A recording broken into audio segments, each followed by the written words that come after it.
ஓம் சாய்ராம். என் அன்பு குழந்தையே, சூழ்நிலைகளுக்கேற்ப வாழ்க்கையை அமைத்துக்கொள். எதையும் போட்டு குழப்பாதே. முழுவதுமாக இதை கேட்டு ஒரு முடிவு எடுத்துவிடு. முழுவதுமாக கேள், நிச்சயமாக உனக்கு புரியும். உன்னிடம் இல்லாத ஒன்றை எண்ணி ஏக்கம் கொள்வதுதான் உன் நிம்மதியை இப்போது கெடுத்து கொண்டிருக்கிறது. மகிழ்ச்சி என்பது அடுத்தவரால் வரக்கூடியது அல்ல. மகிழ்ச்சியோ துன்பமோ இதில் எதை தேர்ந்தெடுக்கப் போகிறாய் என்பது உன்னிடம் மட்டும்தான் உள்ளது. மகிழ்ச்சி என்பது உன் கையில் இருக்கக்கூடியது. அதற்கு முதல் படியாக உன் தேவைகளை கட்டுக்குள் கொண்டு வருவது மிக அவசியம். இதை புரிந்து செயல்படு. கடந்த காலத்தில் நடந்த விஷயத்தை பற்றி கவலைப்பட்டு கொண்டே இருக்கிறாய்.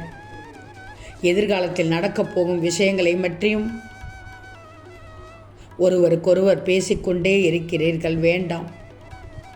இப்போதுள்ள காலத்தில் நடப்பதை மட்டும்தான் உன் கையில் இருக்கிறது. அந்த நடைமுறை வாழ்க்கையை மட்டும் அழகாக வாழ்ந்துவிடும். சந்தோஷமாக வாழ வேண்டும் என்பதற்கு நினைத்ததெல்லாம் செய்து ஆடிவிடக்கூடாது.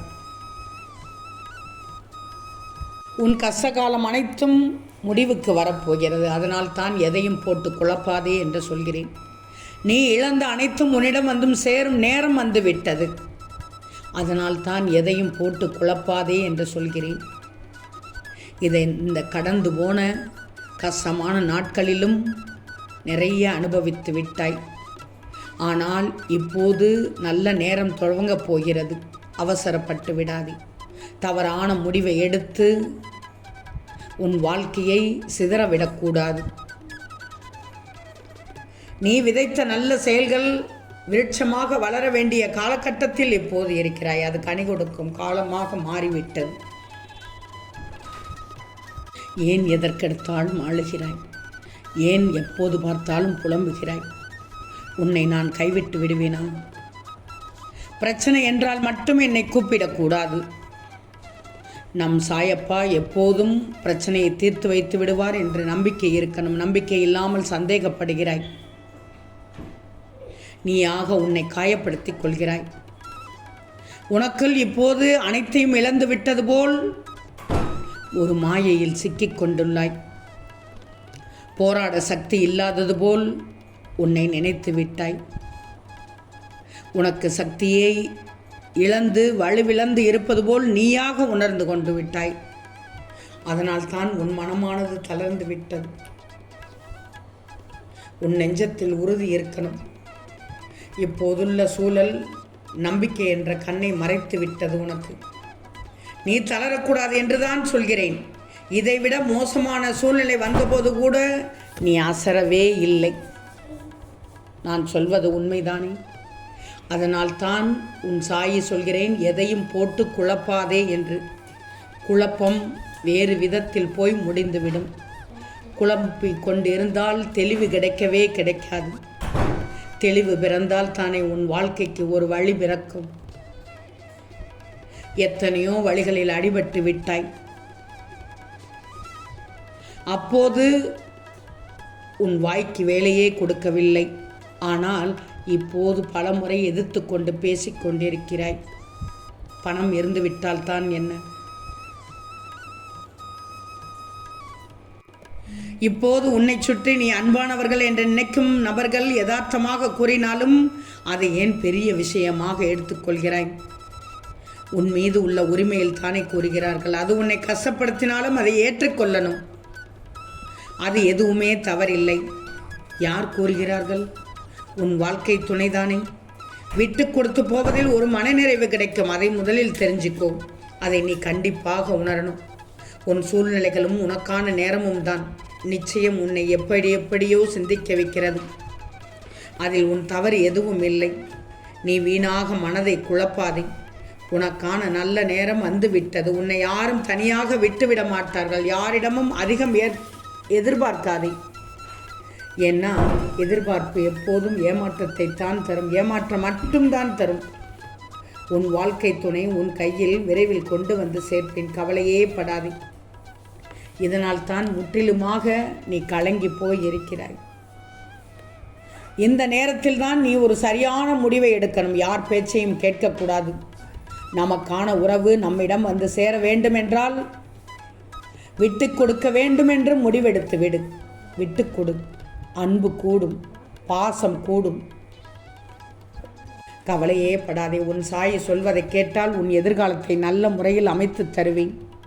உனக்கு சின்ன சின்ன பிரச்சனைகள் இருக்கு, அது எல்லாமே காணா போகும். கவலையே படாதே. அதனால் தான் சொல்கிறேன், உனக்காக ஒன்று, உனக்கு பிடித்த ஒன்று உனக்காக காத்து கொண்டிருக்கிறது.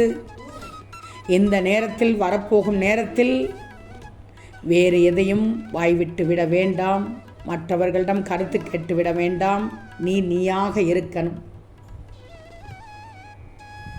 என்னுடைய வார்த்தைகளை மட்டும் கேளு. நிச்சயமாக உனக்கு நன்மை தேடி வரும். நீ ஏதோ ஒரு காரணத்திற்காக உன்னையும் அறியாமல் எல்லோர் மீதும் கோபத்தையும் எரிச்சலையும் காட்டிக்கொண்டு வருகிறாய். ஏன் சில நேரத்தில் என் மீதே கோபப்படுகிறாய்? நம்பிக்கை இல்லாமல் இருக்கிறாய். சாயி வெளிச்சத்தை தராமல் இருளில் இருக்க செய்துவிட்டார் என்று நீயாக புலம்பிக்கிறாய். இல்லையே, இருள் என்ற சூழ்நிலையில் இருந்து அகண்டு வெளிச்சத்தை தேடி வந்து கொண்டிருக்கிறாய். அந்த வெளிச்சம் நிரந்தரமாக கிடைக்கப் போகிறது. மனதை போட்டு குழப்பாதே. நான் சொல்கிற நம்பிக்கையும் தைரியமும் உனக்கு இருந்தாலே போதும். உனக்கு எல்லாமே உன்னை தேடி வரும். உன் வாழ்க்கை துணை முக்கியமாக உன்னை தேடி வந்துவிடும். இந்த நேரத்தில் நம்பிக்கையும் தைரியமும் இருந்தால் நிச்சயம் உன் வாழ்க்கையை சாதித்து விடலாம். உன் இலக்கை கூட அடைந்து விடலாம். இதை நீ புரிந்து கொண்டாலே போதும். உன் வாழ்க்கையில் பிரகாசம் மட்டும்தான் இருக்கும். உன் எண்ணங்களை எப்போவுமே நல்ல எண்ணமாக வச்சுக்கோ. எப்போவுமே அடுத்தவங்களை குறை சொல்கிறதையோ அடுத்தவங்களுக்கு கெட்டது செய்வதையோ எப்பவும் வச்சுக்கிடாதே. அதேபோல் மற்றவங்கள் குறை சொன்னால் கண்டுக்காதே. உன் கடமையை மட்டும் நீ செய்து கொண்டே இரு. உனக்கு துணையாக நான் இருக்கிறேன். உனக்கு பக்கபலமாக இருக்க உன் வாழ்க்கை துணையை கூடிய விரைவில் அனுப்பி வைக்கிறேன். நீ என் பிள்ளை. என் பிள்ளைக்கு நல்லது மட்டும்தான் செய்வேன். நீ நேர்வழியில் மட்டும்தான் நீ சென்று கொண்டிருக்கணும். அப்பத்தான் இந்த சாயின் பிள்ளை என்று உலகுக்கு தெரியும். நேர்வழியில் போனால் சின்ன சின்ன தடங்கள் வரத்தான் செய்யும். நல்லவங்களுக்கு மட்டும்தான் சோதனை வரும். அந்த சோதனையெல்லாம் உன்னை சாதனையாக மாற்ற வைப்பேன்.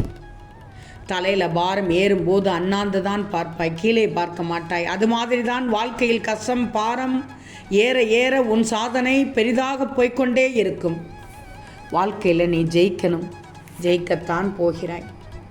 அதனால்தான் என் பிள்ளைக்கு சொல்கிறேன், எதையும் போட்டு குழப்பாதே.